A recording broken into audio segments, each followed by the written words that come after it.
YouTube just changed its policy on gun videos because of pressure from the anti-gun lobby.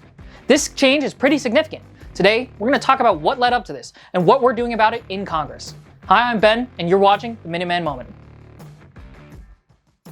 Now, before we get into the video, I'd like to take a second to tell you about GOA's first ever convention, Goals.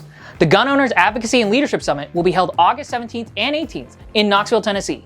Come see acres of booths from your favorite companies and meet some of the top voices for the Second Amendment. Goals is free for all GOA members, so visit gunowners.org/goals for more information. And I'll see you there this August 17th and 18th. Okay, so YouTube just changed their policy as it relates to firearms content. Now, this isn't the first time they've done this, but it is significant because they've now caved to public pressure on their policies as anti-gun groups become more and more aggressive about censorship with threats and lawsuits. The current change to firearms policy is summarized by YouTube as saying, starting June 18th, 2024, certain content showing how to remove safety devices will be prohibited. Content showing the use of homemade firearms and certain firearm accessories will be age restricted. If you read on, you'll see exactly what YouTube is focused on here. YouTube has added, provides instructions on how to remove certain safety devices, such as devices that limit the release of a magazine, to their strikeable offenses section. In addition, they've added a section about age-restricted content. That includes content showing the use of a homemade firearm, accessories enabling a firearm to simulate automatic fire, accessories that convert a firearm to automatic fire, such as bump stocks, Gatling triggers, drop-in auto sears, or conversion kits. Now that's a pretty L take, YouTube. Obviously, you don't know anything about firearms, because a bump stock does not convert a semi-automatic rifle to fully automatic. And there's tons of evidence to prove that. Continuing on with YouTube's new restrictions. Content showing the use of high-capacity magazines, which are defined earlier in the policy as being any magazine or belt over 30 rounds. But that detail is left out in this section. Content showing homemade silencers or suppressors. They also note that the guidelines apply to the use of real firearms, but not firearms in films or other artistic content.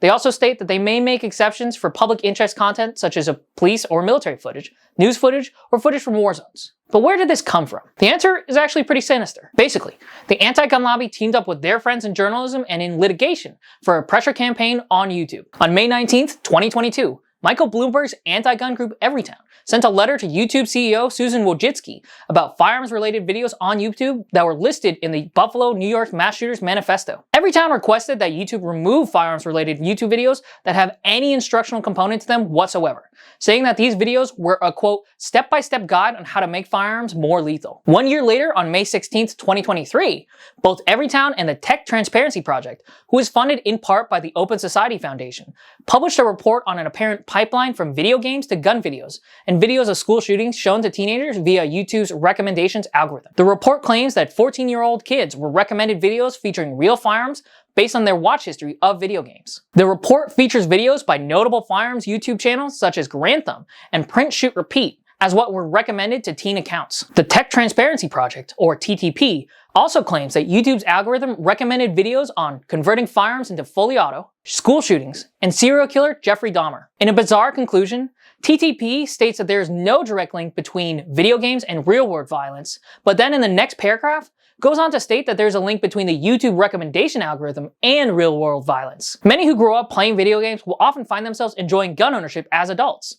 Video games can certainly serve as a catalyst for an interest in firearms, but saying that the YouTube recommendation algorithm somehow contributes to real-world violence is just as much of a stretch as saying violent video games do the same. Meanwhile, around the same time, Giffords, another prominent anti-gun group, filed a lawsuit on behalf of the victims of the Buffalo shooting against YouTube and other social media companies for their supposed role that their content recommendation algorithms played in radicalizing the shooter. This lawsuit is aimed at getting around Section 230 protections for tech companies. For those of you who are unfamiliar with Section 230, it goes like this.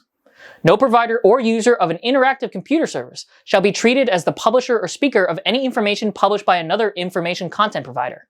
Essentially, platforms like YouTube cannot be held liable for the content published on their web service. Giffords' lawsuit claims that YouTube's content recommendation algorithm is a faulty product and funneled extremism to children on purpose for the benefit of YouTube. The goal of this suit is to legally force social media companies to become censorship machines and suppress any content that falls into disfavored categories. We'll be keeping an eye on that lawsuit as it moves forward. Next, on April 1st, 2024, Media Matters released an article claiming that YouTube had not adequately moderated firearms-related content by allowing videos on the platform with links to purchase guns and other videos that, quote, showed users how to achieve or simulate fully automatic fire. which according to Media Matters, apparently includes videos of bumpfire. And finally, on April 24th, 2024, the district attorney from Manhattan, Alvin Bragg, sent a letter to the CEO of Google, Neil Mohan, regarding YouTube's, quote, video game to ghost gun manufacturing path, and calling for YouTube to revise its content moderation strategies. Bragg's letters reference the TTP report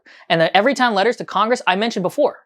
Bragg also requested that representatives from YouTube meet with him at his office, maybe to discuss what would happen should they not bend the knee. If the name Alvin Bragg sounds familiar, that's because he's the district attorney whose 34 felony indictment of President Trump just turned into a conviction. So all of that to say, this new policy change from YouTube seems to stem from outside pressure. Here's what we at GOA are doing about it. We're working with our allies in Congress to bring representatives from YouTube before either the Subcommittee on the Weaponization of Government or the House Judiciary Committee to investigate this unfair targeting of Second Amendment creators. In the meantime, we're sending our own letter to YouTube, demanding they answer as to their motivations for these changes. How you can get involved is to call your member of Congress and let them know that you're concerned with YouTube restricting speech for all of its users. You can call Congress at 202-224-3121. Now thanks for watching. We'll keep you updated as this situation develops. But in the meantime, like, comment, and subscribe to stay up to date with GOA's latest fights for your rights.